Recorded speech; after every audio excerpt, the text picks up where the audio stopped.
All right, everybody. I'm really excited to be bringing you this special episode of the show, and thank y'all so much for being here and ready to go. It's always good when I log on and I see people already in the waiting room commenting and getting in on the conversation before the conversation even gets started. I truly appreciate all of you for taking time out of your evening to be with us.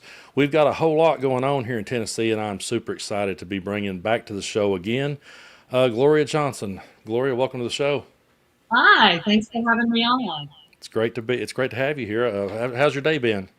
It's been pretty good, pretty good. Just working on what's going to happen in the next week or so, and there's a lot to talk about. There is a lot to talk about. Where would you like to start? Well, I don't know. I think it makes sense to start with vouchers because that's Yeah. something that we're going to be seeing immediately. It's something that our governor has spent a whole lot of time pretending like people like, but we are finding out all across the state. Rural counties do not want vouchers. It's going to cut into their budgets. It's really going to cut into everyone's budget, but it's the rural counties that are really going to suffer the most because even if they don't have private schools in their counties, every single time a kid anywhere in the state gets a voucher, that's money coming out of every single county. And people need to understand that. This is going to ultimately be a near $1 billion cost to our state. And the only way to pay for this or for counties to make up what they're going to be losing in disinvestment to public schools is for a tax increase. And people need to be honest about that. Yeah, and one of the questions I have is when it comes to these schools, I think about my kids and where they go. How will these things affect people like me and my kids in my part of the world? Right. Well, there's a great website or piece of the website when you go to the Tennessee Education Association website and look up vouchers or ESAs as they call them. And it tells exactly how much every single county, what the disinvestment they're going to see in their county. In Knoxville, we don't know exactly yet because we haven't seen the bill for the Mhm. special session.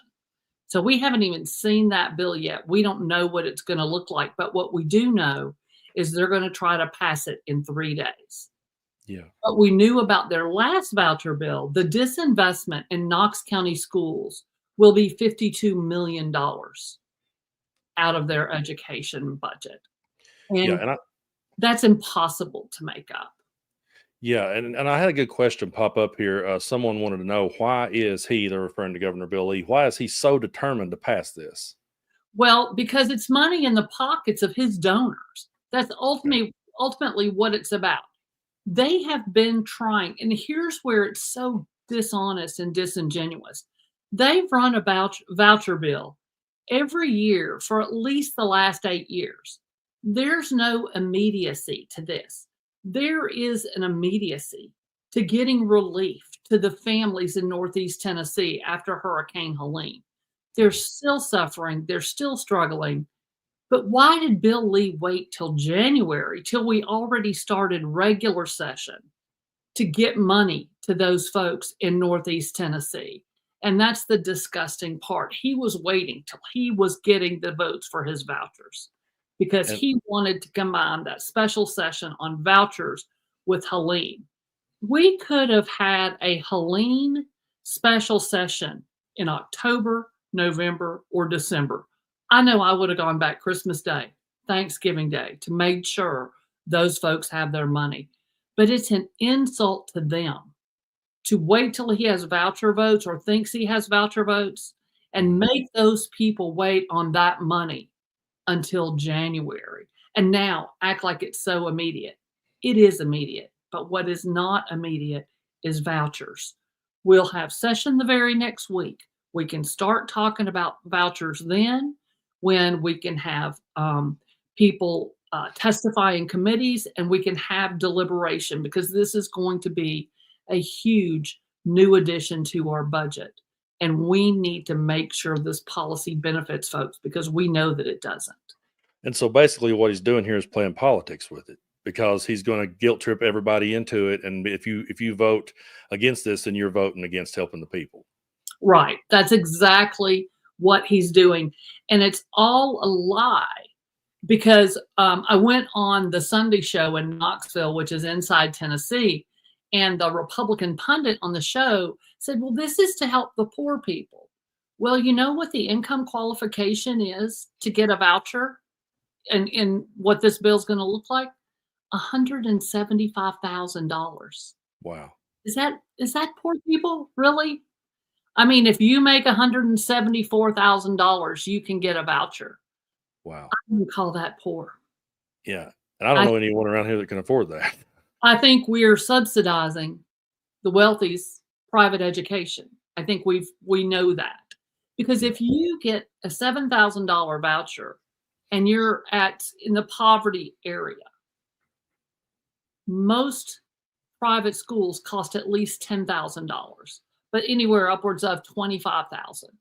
So where are they going to get the extra $3 to $12,000 to pay for that private school if indeed they are poor?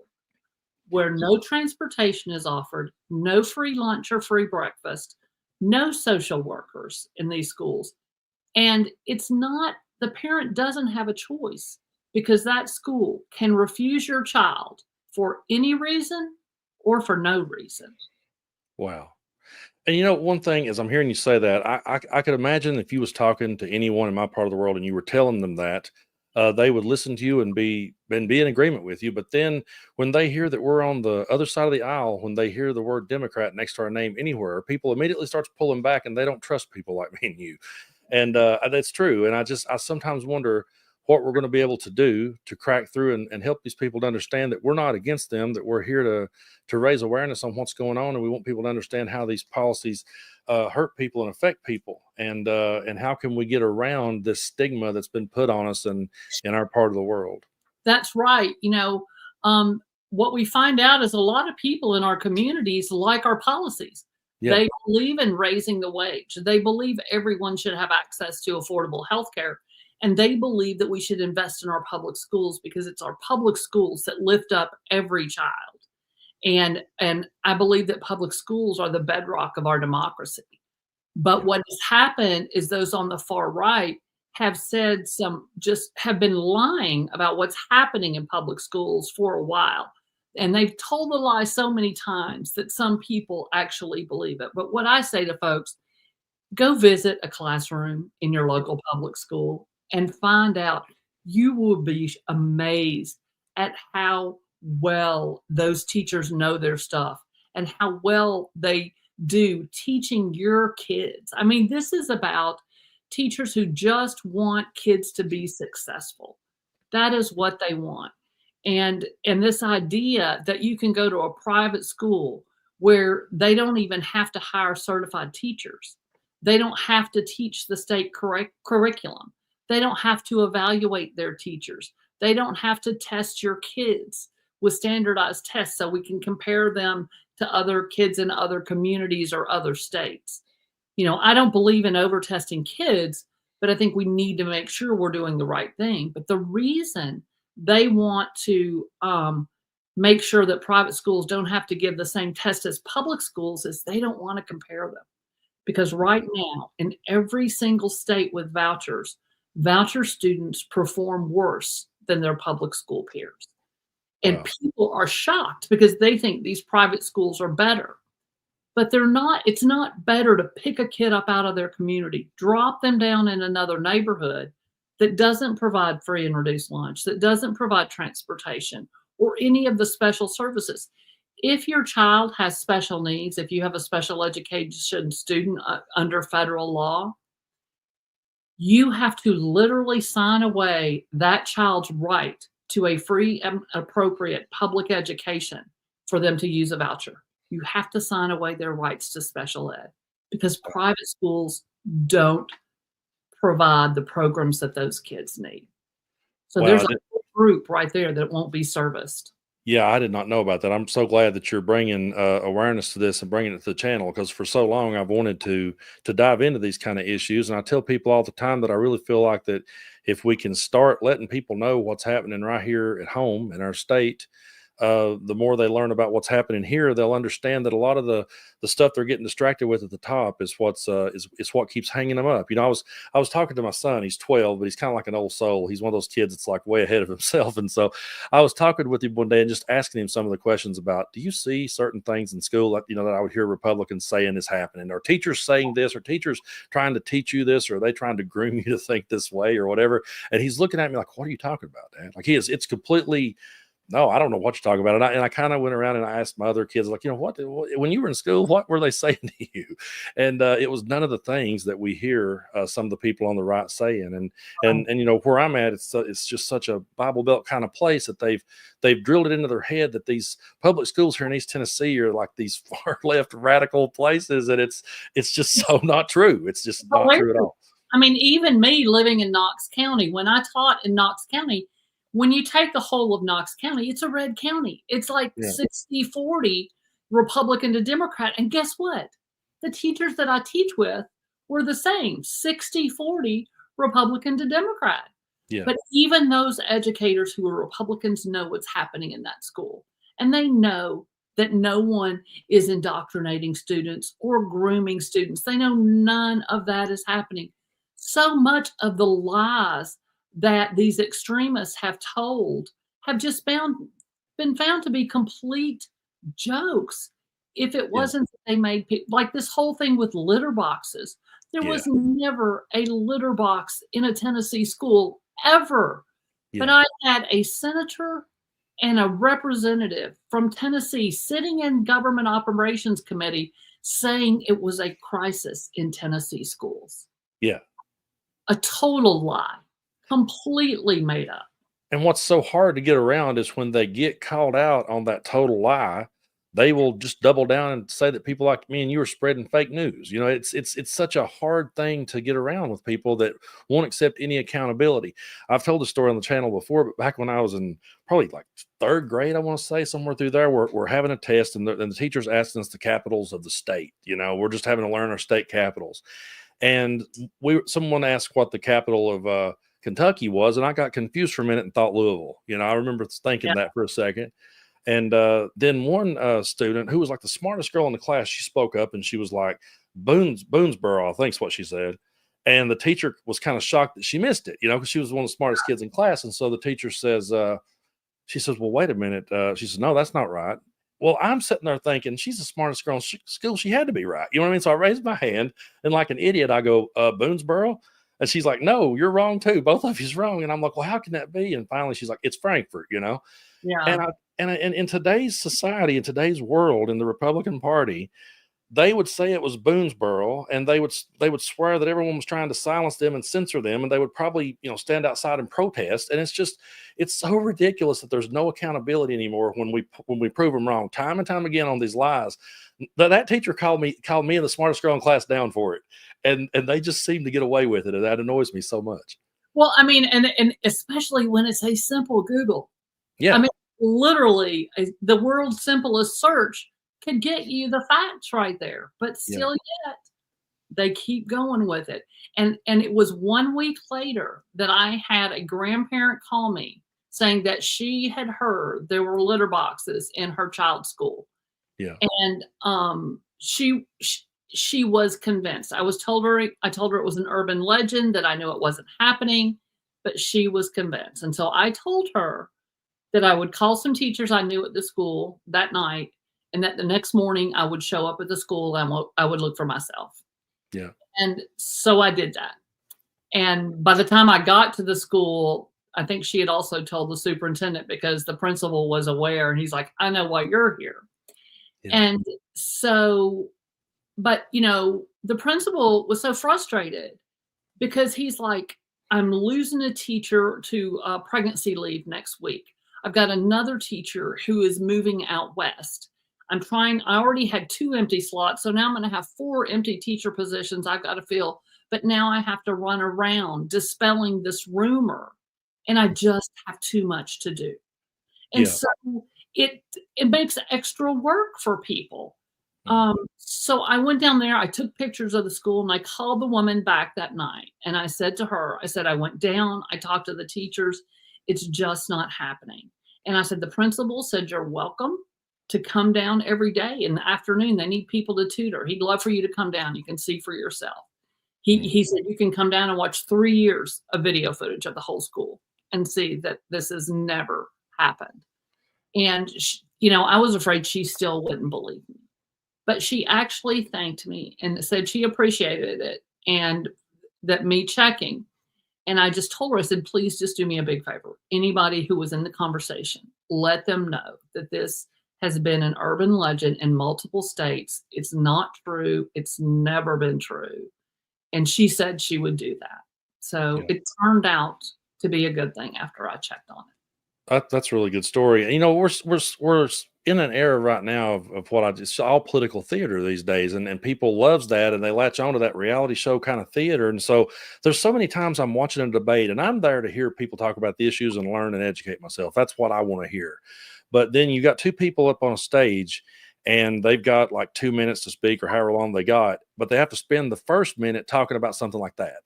Because they'll say, we're going to talk about this voucher program and how it's going to affect people. But before that, can we talk about the litter box? And they always find a way to work something in like that. You've got like 2 minutes, but talk about this first. And then the other person kind of starts interrupting them. Now it turns into a sparring match over it. And then they wind up, you might get to hear, if you're lucky, you might get to hear 15 or 20 seconds about what's important. And then we move on to the next culture war. And it's just a very frustrating thing for me to sit back and watch as somebody who's there to hear about the issues and how it's going to affect us. Right, exactly. What most people care about is, what are we going to do to lower the cost of prescription drugs or lower the cost of going to a doctor or getting sick? What are we going to do about making sure that all of our kids, every single kid going to a public school has a choice? In Knox County, we have the STEM Academy, which is a magnet school. We have career prep where you can go to vocational classes and your high school classes. So if we are funding our public schools to the level we should be, then every kid in every county will have a choice.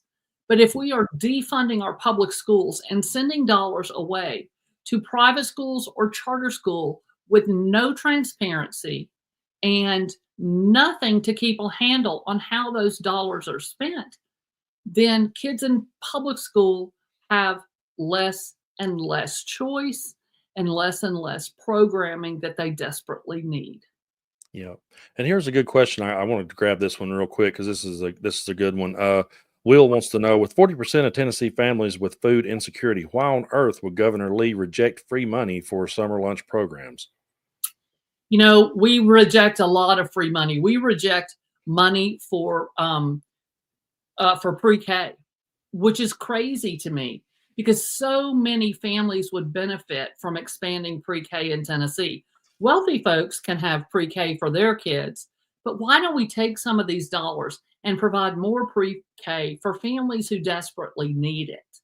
And why do they want to close the Federal Department of Education? And one of the things that the Federal Department of Education does is provide free lunch and free breakfast for those kids who go to bed hungry at night. Yeah. Who in their right mind wants to prevent children from getting a breakfast and a lunch when they can get that? We can do it. Davidson County, I'm pretty sure, has decided to do free lunch and breakfast for every child in their system. Why are we not doing that? Yeah. I really feel like a lot of times, there's people in our parts that will see this and they'll hear someone say doing away with the Department of Education, and they think again that their children are being indoctrinated. So they're like, yeah, sure, do away with that. They're being taught this liberal agenda, and they believe that, not realizing that when that goes away, their kids are going to be the ones that are going to suffer for it. And it's so unfair. Well, it's going to be a lot of suffering because what that money pays for, part of it is free lunch and free breakfast. Another big part of it are the special ed programs. So all the special ed programs like, physical therapy, occupational therapy, speech therapy, all the things that our special needs kids need that make them be successful after high school are the programs they're going to be getting rid of. The other thing they're going to be getting rid of are Title I programs, which are for underfunded schools, which are mostly rural schools or urban schools. Why are we going to get rid of the money that helps our rural communities and our urban schools? Another piece of that is the vocational technical funding. Now that's critical. And most Republicans want to maintain that funding too. I don't think they realize that's a lot of those programs. And the federal government does not tell us what to teach or even how to teach it. They fund the programs I just talked about. The state determines what the programs are, and the programming is determined by the state. The only reason that a lot of people don't want those federal funds is because one thing that applies are your civil rights. You cannot discriminate because you are disabled or black or brown Mhm. or because of gender or religion. And that is what they want to do. They want to be able to not fund those special ed programs and not fund education in black and brown communities. And that's disgraceful. So as bad as I hate to say it, it always comes back to their bigotry. I mean, Yes, I hate to put it that way, but that's yes. unfortunately the way that it really is. That's That's what the federal dollars are about. Because if you draw down those federal dollars, you have to pay attention to civil rights. And they don't respect the human dignity of every American. wow. And you know that they're the very people that one of the things they run on so hard is putting America first. And I can't count the times that I'll be having a discussion with someone and they'll say, "Well, if we had all that money we were sending to Ukraine or somewhere else, we could help people here at home." And the minute you start talking about helping people here at home, they go the opposite way. And that's been something I've seen so many times in conversations I've had with people. They always want to ask the question, "Who's going to pay for it?" You know, we could be doing so much more with our money, but then when you turn it around on them, they never have an answer. Well, and that's the fact. And people act as if there's only one pot of money. But if you look at that pie chart of how we fund the government, what you'll see is the money that goes to Ukraine is coming from a whole different fund. And there's a whole big piece of block of the funding that goes to those things if the Republicans will vote for services for the homeless or for veterans. But they vote against it, especially Tennessee Republicans vote against veterans every time. Yeah. It's remarkable. It really is, and, you know, I can remember growing up, I had an uncle that I talked politics. We used to talk politics like football back when I was growing up, and, he was on our side. I wish he was here with us to be in on this conversation, but he's one that taught me at a very young age, you know, he's like it was I remember back then as a kid, you know, seeing Lamar Alexander, you know, walking across Tennessee with his flannel shirt on and stuff and, you know, and everything, and I was like, "Well, that guy seems like a down home kinda dude," you know, and my uncle's like, "Have you ever looked at his voting record? Have you ever seen what he's voted for and how many of us he's voted against?"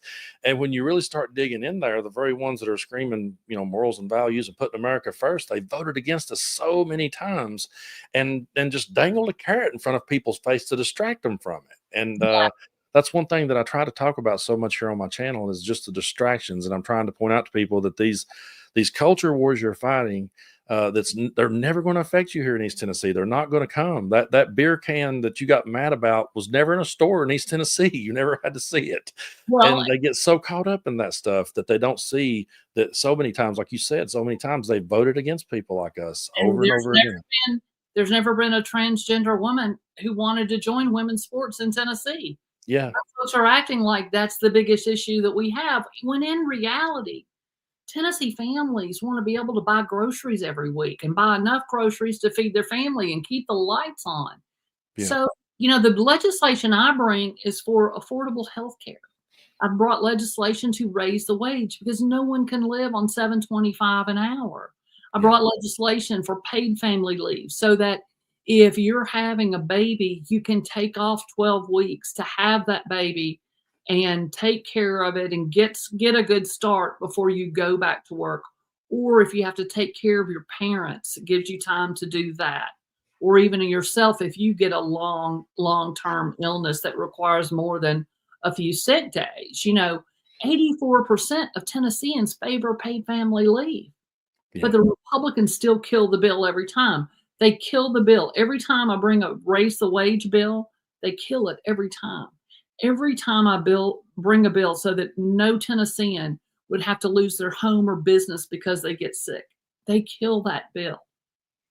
Every bill that helps Tennessee families. Another example, of course, was last year. Rep. Bain and Senator Oliver had a bill to remove the sales tax from groceries, the state portion of the sales tax, so that everybody in Tennessee buys groceries. Why not help everybody spend less for yeah, those groceries? And the Republicans killed the bill. yeah.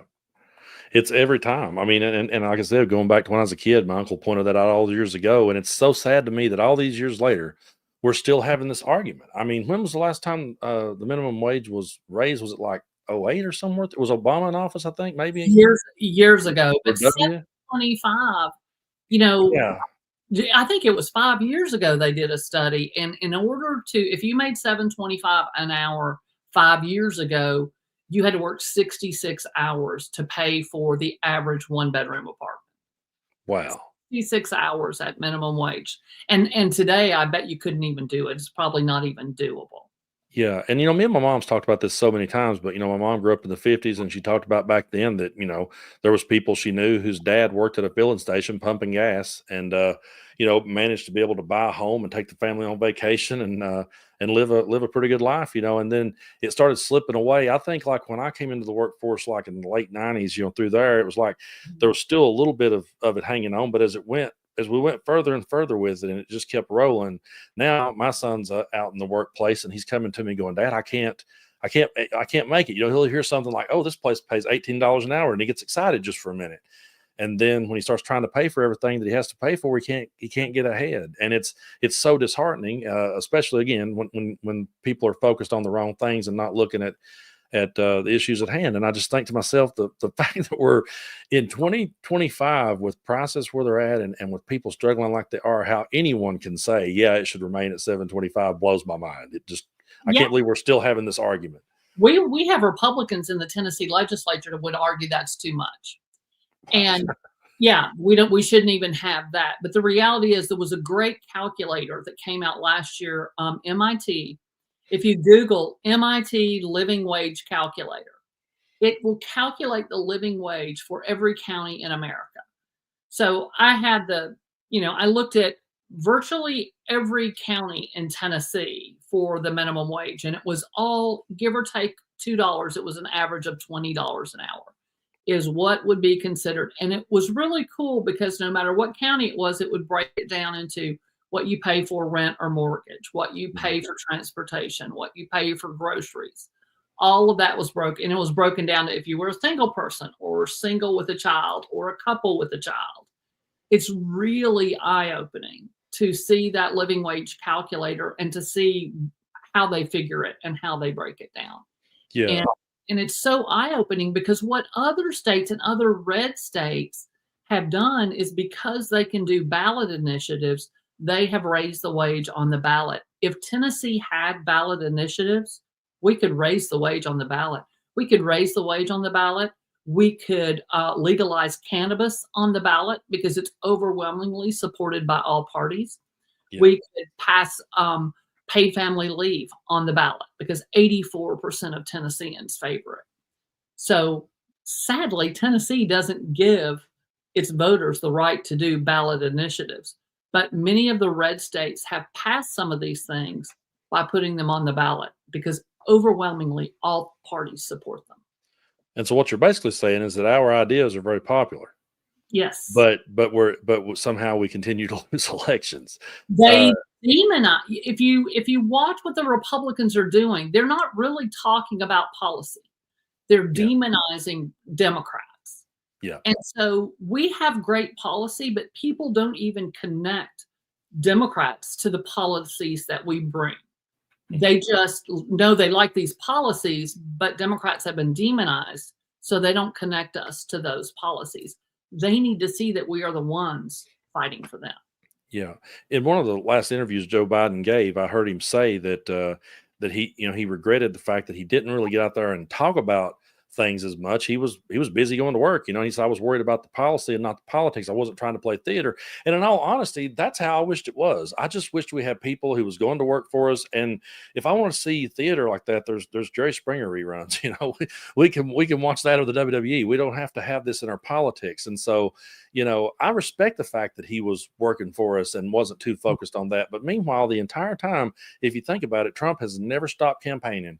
From the minute he came in, he's held rallies. I mean, he wins and still holds a rally. I mean, it's like, he's campaigned and he's politicked and got in there in the theater the entire time and just drilled it in people's head. I mean, anything he does, he stops to talk about how great it was, Drilled lies into people's heads. Exactly. Nothing but lies. And then here we are with the truth on our side and the good ideas on our side. And that's why I think it's important that people like us keep pointing these things out to people. And it's, I will point out where, there was bad votes by every Republican. And without even looking at it, people will say, oh, well, there must have been something else in there. Find me the something else.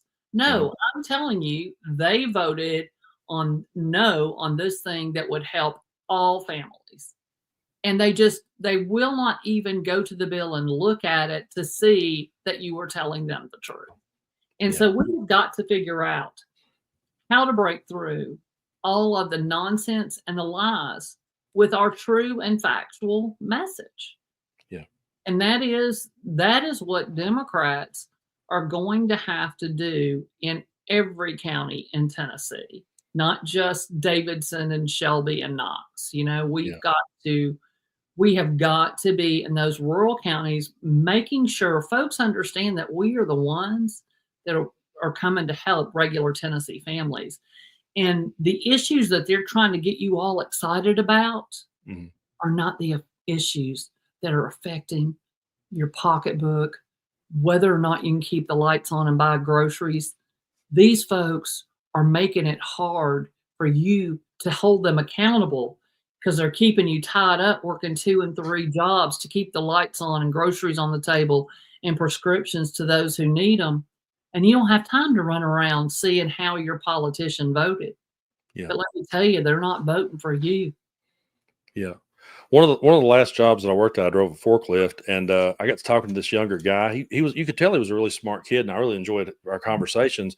And we would have conversations about politics, but we never really dove into the labels of it. It was one of those things where we were just talking about how messed up things were.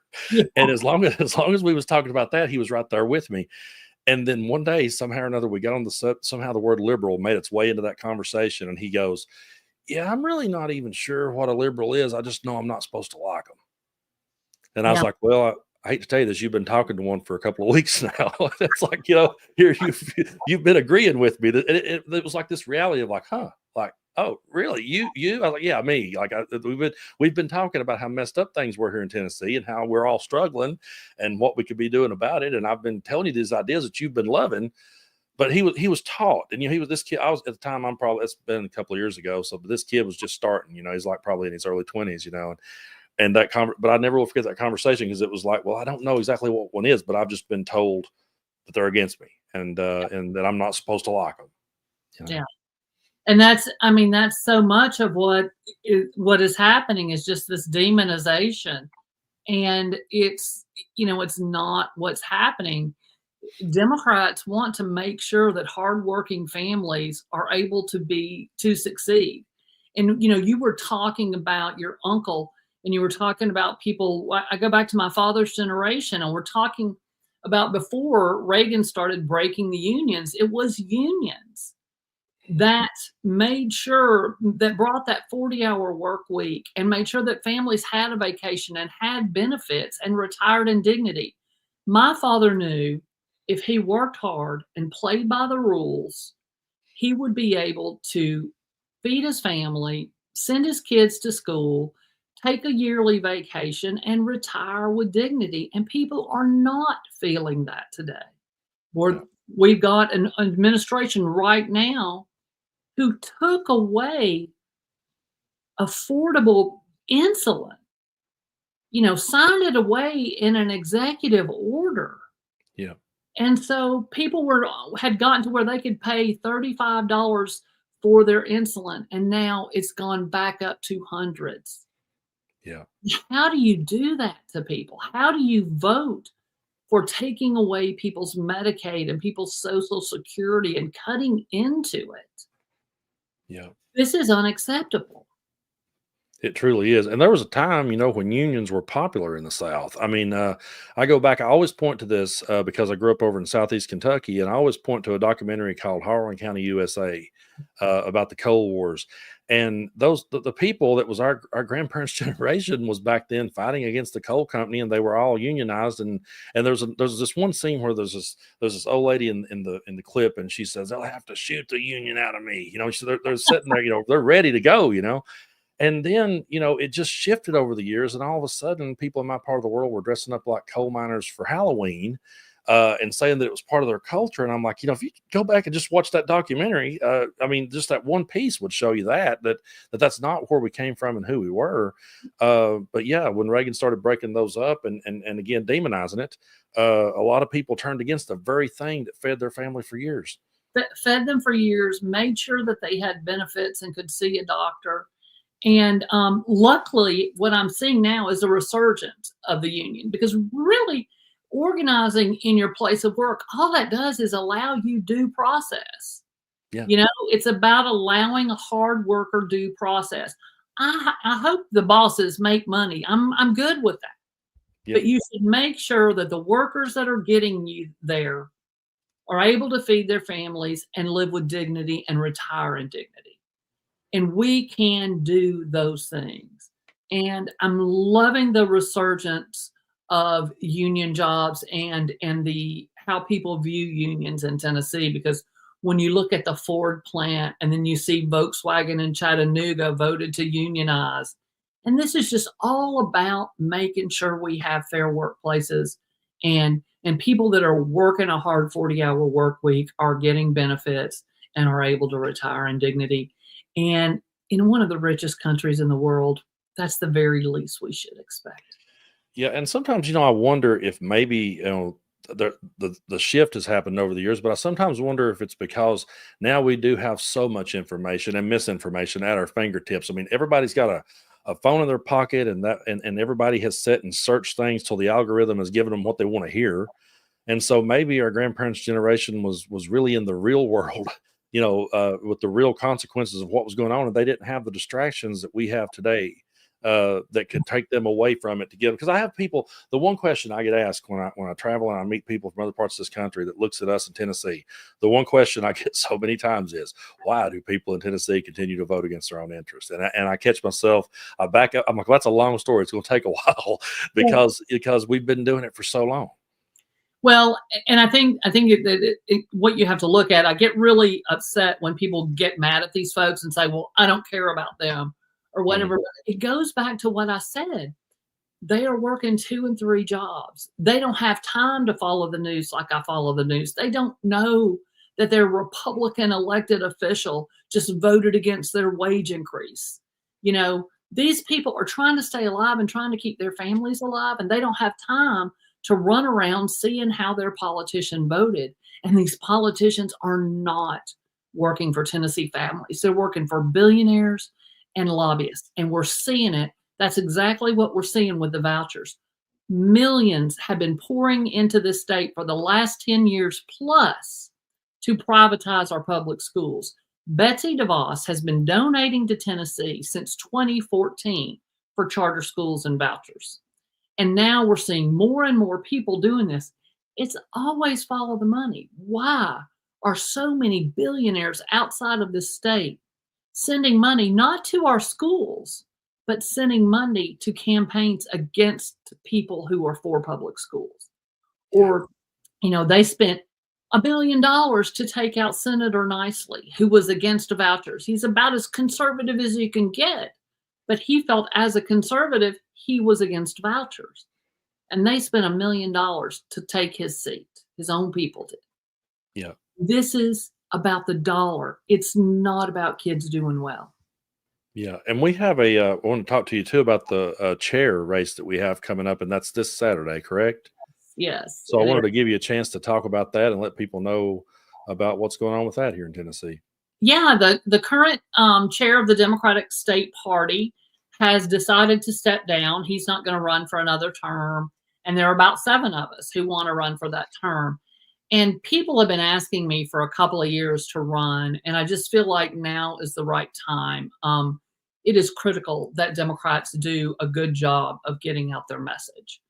And in the last 15 months, going around to all 95 counties, really getting a feel for what's going on out there, I feel like I have a really good understanding of how to get that message out to all of those counties.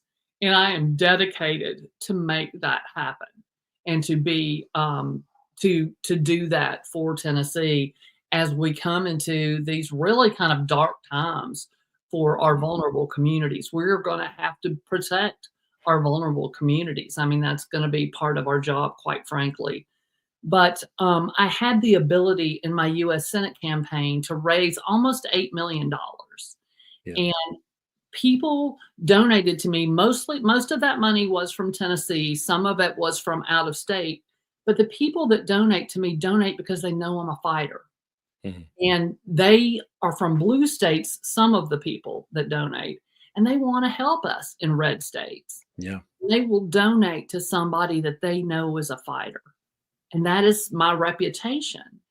And I know that I can raise significant amounts of money to make Tennessee a viable party, Democratic Party, and to take back some of these seats that we have lost because of the insane gerrymandering that has been done. I've built relationships with politicians across the country that want to help Tennessee. And I want to bring them and use those relationships to raise funds and also to bring in some folks who really will put punch behind and help us grow and turn purple and then blue. Yeah. And that's what I want to do. I want to bring the skills that I have. I've been a county party chair. I helped put together the County Party Chair Association. I've interned at the TNDP. I'm one of just a handful of people in Tennessee who have flipped a red seat multiple times Mhm. and just gained so many relationships and so much in fundraising ability over the last year and a half. I want to bring that to TNDP as the chair. Well, I sure believe you can, and I think that's one of the things about. I think that's something the Democratic Party needs to really pay attention to, and is the people who can work in those red areas and flip those places. That's who they really need to pay attention to. I've always pointed to Andy Beshear in Kentucky, and I was like, he's managed to get reelected in a blood red state. So people should pay more attention to the ones that are able to flip that. And me and my dad was having a conversation, and he was like, I don't know if I'll live to ever see Tennessee turn purple or blue. But we've seen it happen with some of our neighbors, and we've seen it happen in North Carolina at times, and we've seen Georgia flip a time or two. A lot of people in Tennessee feels like it's hopeless and impossible, but I really don't. I don't think it's completely. It may be a ways away, but I don't think it's completely out of our reach. No, I don't think it is either. And it's all about those face-to-face conversations. Something else I want to do is and as TNDP chairs, train people how to do deep canvassing when it's not an election year. Mm, Just getting out on the doorstep and talking to people about the things that they care about. yeah, And doing some rural organizing. And when you're talking about rural organizing, I'm not going to go in to Hancock County and organize for them. You mm, need people from Hancock County yeah, to exactly. organize their own community, and we need to help those counties organize because I met so many good people and I met so many Republicans that changed how they voted in this last election. Mhm. Um, and so it's about getting out and talking to people on their doorstep about the things that they care about.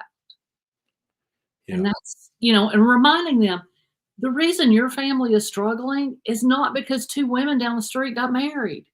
That has exactly. anything to do with your family. The reason your family's struggling is because Tennessee Republicans won't raise the wage. They Yeah, won't expand Medicaid so you can have access to affordable health care. They won't fund their public schools because they want to defund public schools to go to private schools. You yeah, know, they accuse us of defunding the police, which never happened, mhm, but they are defunding public education. yeah. And it's so crazy to me to see us live in a time where it feels like they've just declared war on education and they've demonized it so hard. And I know you was a school teacher for so many years, so I know this is something that really has to hit home for you because you spent a lifetime dedicated to it. Well, yeah, and especially being a special ed teacher, and I worked with kids who were emotionally disturbed and had behavioral problems and emotional issues. And so we were able to get them counseling, and we were able to have these special programs. So I had a higher graduation rate with my special ed class than the school I taught in. Yeah. Like, I had more than a 90% graduation rate with the special ed students in my class, and that's with a regular ed diploma, where the school I taught at had somewhere between 80 and 90, but I had well over 90% graduate. And that's because the kids got the programs that they needed. One of the biggest problems for my students after graduation, typically what we would do is in their last semester of school, we'd set them on work study where they would be at working on a job the last half of the school year. Then when they graduated, they might stay with that job after graduation. So they went straight into a job. And what would happen is once they aged out of their Medicaid that kids get until their 19th birthday, they would hit 19 and then they couldn't get their medications anymore. Wow. So then after a couple of months, they would lose their jobs. Dang. They were productive as long as they had the job and had the access to health care. Yeah. But as soon as you lose your health care, you can't keep your medicines that help you keep that job and do the things that you need to do. And so it is a lack of good policy that is hurting Tennesseans. Yeah. Not Democrats or bad education. It's the fact of the matter that we're not giving people access to health care. We are not raising the wage, and we are not funding our public schools to the level they need to be funded. Yeah, and one of the things I've really thought about, especially the last couple of days, last 2 days in particular, is here we are now in a second Trump term, and I know a lot of people here in Tennessee are hearing what we're saying, and they're agreeing with people like us, and they want to see a change. But then, you have someone like Trump just signing these executive orders that, goes against the Constitution. He's trying to do away with parts of it and everything else, and he's just, with coming in with immunity, and there's just so much confusion to me in the air, and we're headed into uncertain times. So, then here we are in a blood red state at the moment with people that's working against us. So, I guess the question I'm asking is how does people like me and you hang in there, and what can we do to combat what's coming at us from every angle? What you're doing, keep having these conversations, keep talking to people. We have always been able to disagree without being disagreeable. Yeah.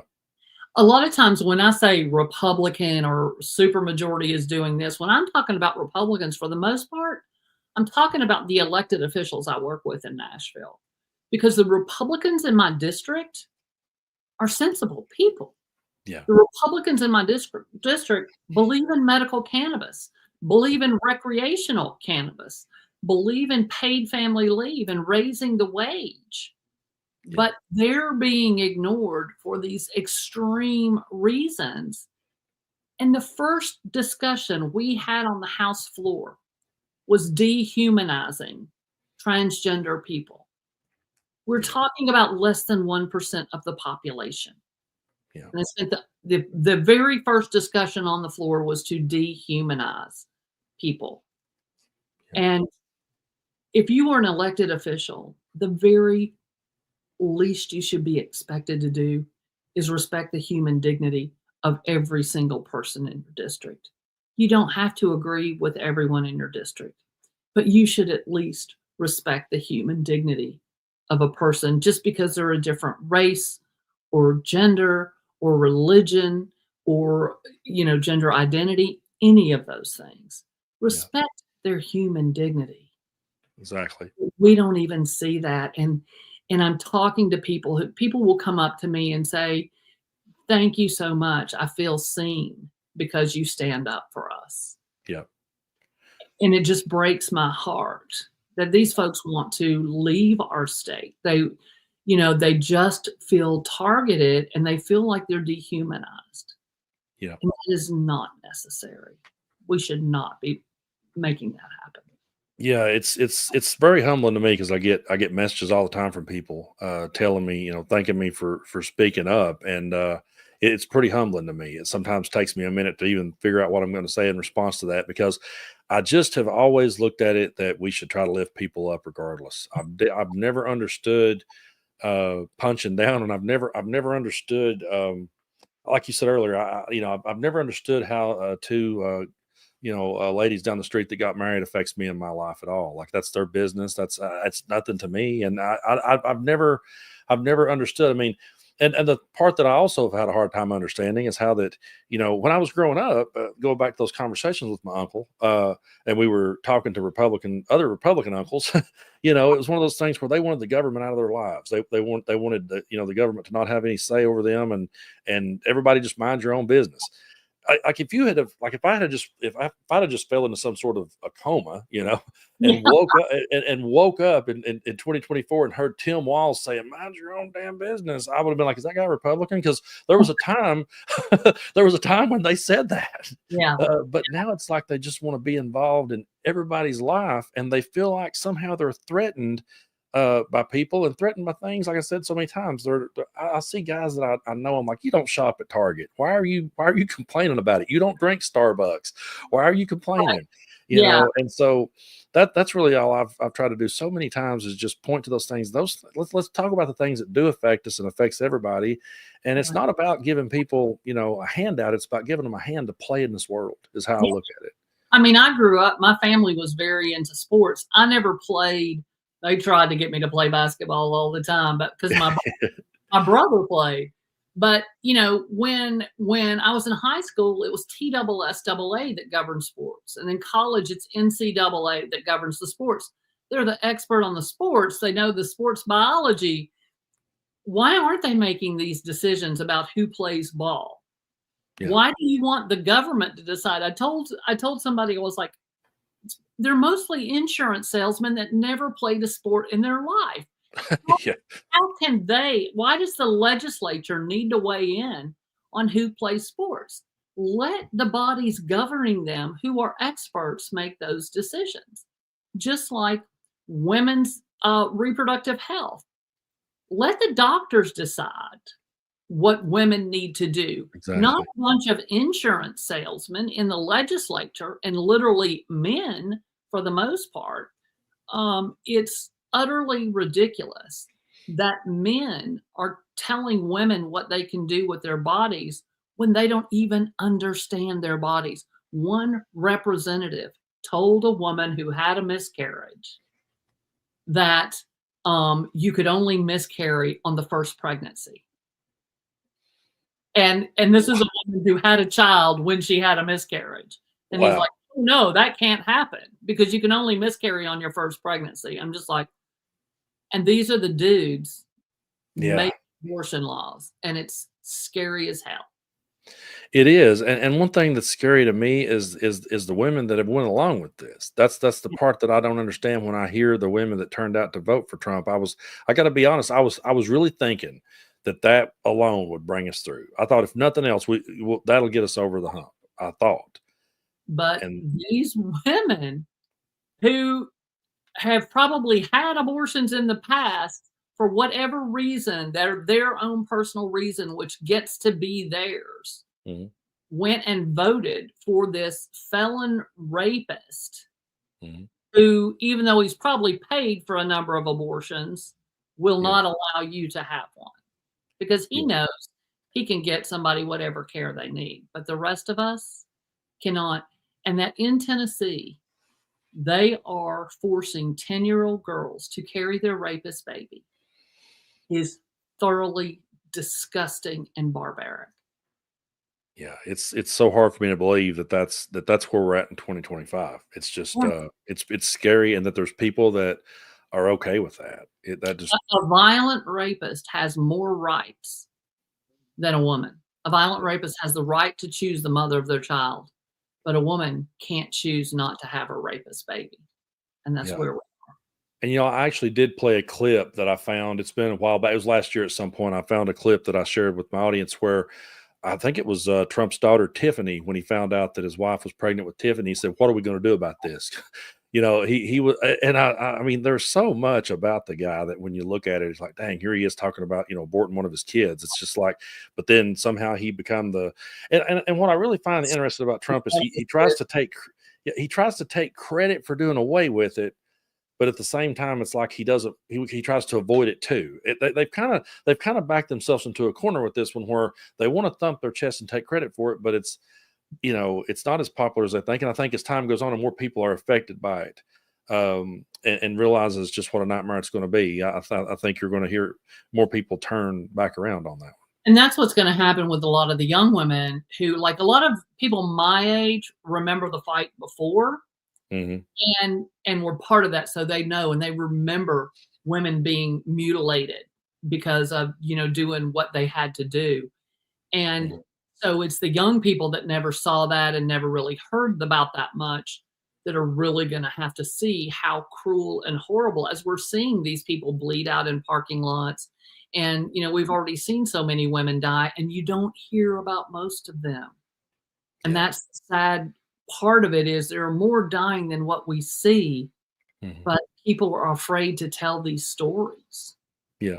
Afraid they get a doctor in trouble. And, when a doctor is at risk of going to prison for life or 15 years, this gets really tricky. When you set up a situation where the closer a woman is to death, the safer the doctor is to care for her, we're going to have a lot more women die. And when Yeah. you ask a 10-year-old, you force a 10-year-old to carry a pregnancy, children die at 2 times the rate of adult women during a pregnancy. Wow. And in Tennessee, we have more than 50 counties with no OBGYN and no delivery room. Wow. So you could be a 10-year-old girl with being an hour to an hour and a half away from a doctor to care for what you need. Yeah. That's something I hadn't thought about until, as you were saying it, it started sinking. I was like, that's exactly how it is around here. I was It, thinking about, my son was born an hour and a half away. He couldn't be born right here in this town. So Imagine a 10-year-old having those problems with a pregnancy and getting to the care that she needs. yeah. They've put women and girls in Tennessee at risk, and they do not care. Yeah, one study I covered here on the channel, I think it was the JAMA Institute that did this. There's been 64,000 pregnancies by rape since Roe v. Wade was overturned, and I can't remember the exact number. I know I'll misquote it, but there was there were so many that happened in states that had no exception for Right. rape, and it's one of those things. I try to point those stories out, and I did see. I don't usually engage with trolls, but I did see someone in the comments just now go, "This is hyperbole." It's not hyperbole. It's real life. It's really what's happening, and they're trying to stop us from saying that, and stopping people from even reporting on it. There's been Right. cases They'll say, "It it yeah. doesn't happen that much." Mhm. Well, if it happens 64,000 times, that's a Mhm. damn lot. Yeah. Because going back to how they'll get distracted by the transgender and sports issue, the guy came out recently. There's a 500,000, I think, athletes in the NCAA, and they asked him how many was trans, and he said less than 10. Yeah, So that's what they're focused on, and we're trying to focus on a much more serious thing, And I'm right. not saying that that's not an important issue. Like you said, let them decide, let them vote on it to who First, plays. yeah. Yeah, exactly. But, they're so good at the distractions, but I think we just like you said, we gotta keep having these kind of conversations, and I hope you'll come back more often and we can talk and let people know what we're about so that they understand it ain't about us we're not trying to divide and spread hyperbole. We're actually trying to do the exact opposite. We're trying to put some toothpaste back in the tube, and sometimes that seems pretty impossible at times, but I Yeah, think we can we're get there. trying to fight for higher wages and access to affordable health care. That's what we're doing, and take some of the sales tax off groceries. We wanna help people not just survive, but thrive in Tennessee. Yeah. And I'm right here on the state line. So what I always find ironic is when the people here will be, they'll support anything that the governor does, and then they'll run across the state line to get the cheaper groceries. Yeah, So it's like, well, what, so we can't have it here? Like, right. like you're against us having it here, but you'll go over there and grab it. Exactly. And then another thing that they tried to do, and they still might do, it's in court right now, was basically put an end to our hemp industry. Yeah. And William Lamberth almost single-handedly did away with a $200 million industry in Tennessee by saying you couldn't use the flower of the plant. And they've given us an extension to February, but Yeah. it's going to be heard in court. but you're talking about destroying farmers and $200 million in revenue in this state for something that they can buy in any state that is adjoined to us, and it's legal to own in Tennessee. Yeah. So you can order it from Kentucky and have it Mhm. shipped here, and that's totally legal because it's legal to own. They're just making it illegal for us to sell. Yeah. So completely legal to own it, but illegal to sell it in Tennessee. So Yeah. folks are going to get it across the border in They Georgia are. or Alabama or Kentucky where it's legal. Yeah, and it's so crazy to me because I know so many people. I've been a musician for a long time, so I know a whole lot of people that are absolutely for that, and it's mind-boggling to me. That's the part that baffles me is when I'm like, I know you all are for this, but you're voting for people who are against it, and it's so crazy to me. And I've had to learn a lot about those different technicalities on the state lines about what's legal and what isn't. And it's crazy that you buy it in one state and you can have it, you just can't sell Yeah, it. 'cause It's we're not crazy. even talking about cannabis at this point. We're talking about hemp, Yeah. you know, Yeah. which is not illegal in Tennessee, Yeah. but it's going to be illegal to buy if the Republicans get their way. The same Republicans that if you get them to close the door will tell you they don't have a problem with it. Yeah. But lobbyists that are keeping them from passing it. Even Yeah. those ones, there's a few Republicans that will say publicly they want it or they think we should pass cannabis, but they don't have the courage to bring a bill. They're Yeah. cowards. Yeah. And it's again, I think if we can get these ideas in more people's ears and let them know that, because it's funny, like I said before, when you take the politics off of it, take the labels off of it, and start talking about things with people, Mhm. a lot of times they're on our side, and like we talked about, our ideas are more popular than people realize. I know if you said that in certain circles, people go, "Your ideas aren't popular. You just lost an election." You know what I mean? But it's like, no, our ideas were still the most popular ones. Everyone else just got distracted with everything else. And the part I will never understand is the people that went and voted down the ballot and voted for Democrats, but then voted for Trump at the top of the ticket. That's something that will leave me scratching my head for a long time. Well, and like you were just talking about the policy, they like we saw that. I mean, it couldn't be any clearer in Kentucky, where they were plus 30 voting for Trump, but Mhm. also plus 30 voting for public education and no on vouchers. Yeah. And so that's a 60-point difference between Trump and vouchers. Yeah. That's, Bill Lee talks about a mandate on vouchers. The fact that Trump won has nothing to do with whether or not people like vouchers. Yeah. Because I'll guarantee you, if vouchers were on the ballot on Tennessee, they would have lost. And so on the ballot, we've had raising the wage, paid family leave. Um, let's see what else was on. Abortion was on the ballot in a lot of states, and in every one we won. The majority of people who were Republican and independent supported our policies, but voted for Republicans who don't support our policies.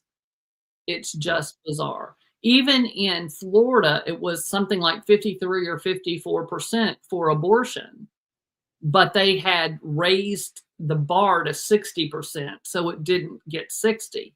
But they got the majority of Florida was pro-abortion. So the Wow. reality is the majority of all parties favor our policies, but vote for people who vote against those policies. Yeah. And so we're just gonna have to keep, like I said, we're gonna have to keep having the conversation and putting the work in and letting people know what's going on. And before we wrap things up, is there anything else you'd like to tell the people here and get into? Just like everybody, if possible, show up or speak up about special session, which starts the 27th. January 27th is beginning of this disingenuous special session that is an insult to the people of Upper East Tennessee who desperately need that funding. But we don't desperately need vouchers in 3 days. So that's really disingenuous. And I would also ask people, it's the executive committee members of Tennessee that vote for the Tennessee Democratic Party chair. So I'd ask you to call your executive committee members and ask them to vote for me for Tennessee Democratic Party chair this next Saturday in the TNDP chairs election. Absolutely. And I hope everyone out there listening does just that. And Gloria, you're welcome here anytime. Come on, we'll talk about these things and we'll keep we'll keep doing the heavy lifting and Well, let people know what we're about. thank you so much for having these conversations, and I can find you some great folks to come on and have Well, more conversations, because I think this is really getting this out to people and talking to people about the things we all care about is yeah. what's going to make life better for Tennessee families. Absolutely, and be sure to send them my way for sure.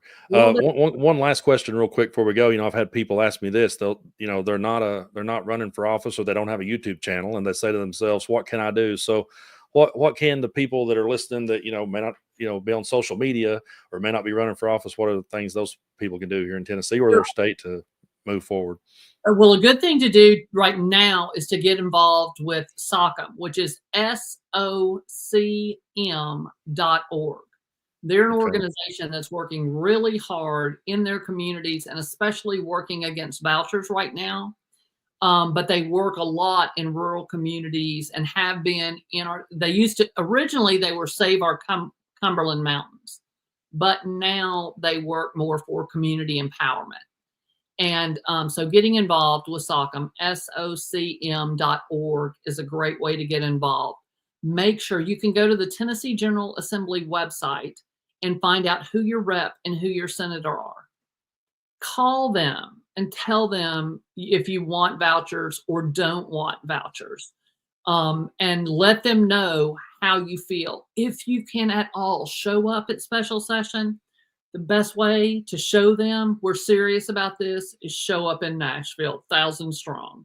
yeah, It's tough in a work week to do that, but you all, this is so important. We need people showing up at the Capitol beginning on the 27th. But make your voice heard somehow.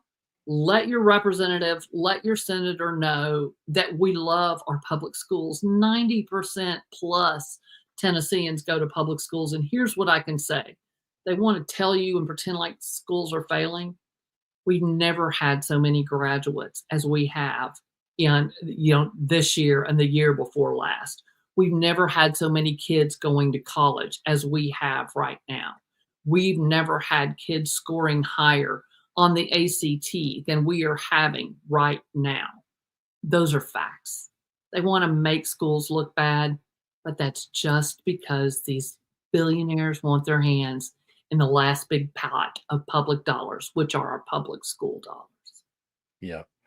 Well, hopefully we'll be able to fight against this. We've got a lot of powerful people now that are up there pulling the strings. But I think that I really think there's more of us than there are them. I still do. We might not have won an election, but I just feel like you said this entire show, more people do resonate with our ideas, and if we can get them over the hump the next time, maybe we'll start to turn around from these dark times that we're in.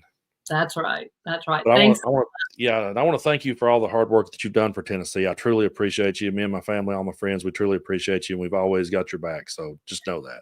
It's an honor to be able to do it. So thanks. All right. Thank you so much, Gloria. We'll see ya. See you later. All right, everybody. That was Miss Gloria Johnson. I'm always so excited to have her on the show and have conversations. I'm really glad that we got to have this special episode of the show. And thank you all so much for tuning in. Thanks to Summer and Naval Queen for moderating. And be sure to go over to SOCM.org and let your voices be heard. Again, it was a great conversation. And I'm already sitting here thinking of how I can chop this one up into shorts and get a lot of this out there, because there was a lot of information that Gloria was able to pump into an hour and 8 minutes. So yeah, we're going to keep on doing the work and keep on having the conversations. And again, thank you all so much for tuning in. Let's see, what is today? I'm totally turned around. Okay, today's Tuesday, so I'll be back here. I think it's Tuesday, ain't it? Yeah, I'll be back here in the chair. I'll be back here in the chair on Thursday at noon Eastern. So thank you all so much for tuning in, and we will keep putting in the work.